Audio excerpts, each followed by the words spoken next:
கிருபையும் சத்தியமும் ஆனவரே நம்மை ஸ்தோத்திரிக்கிறோம் என்று துதி நாளை கடந்தோம். யோவான் என்ற சுவிசேஷம் 1ஆம் அதிகாரம் 17வது வசனம் சொல்லுகிறது, எப்படி எனில் நியாயப்பிரமாணம் மோசேயின் மூலமாய் கொடுக்கப்பட்டது, கிருபையும் சத்தியமும் இயேசு கிறிஸ்துவின் மூலமாய் உண்டானது என்று நாம் பார்த்தோம்.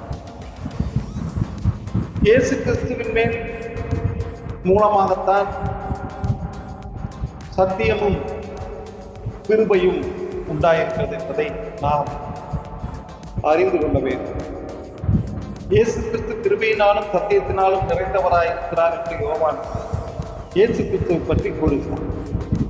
இப்போது கிருபையும் சத்தியம் இயேசு கிறிஸ்துவின் மூலமாய் நமக்கு உண்டாயிருக்கிறது.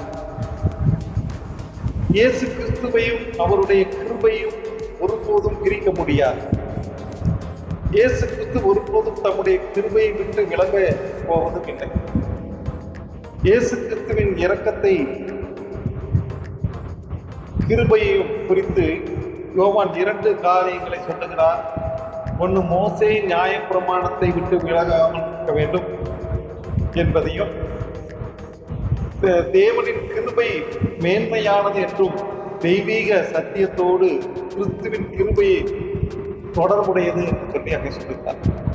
நியாயப்பிரமாணம் மோசேயினால் விவரிக்கிறது. இதுவும் மகிமையான ஒரு வெளிப்பாடு.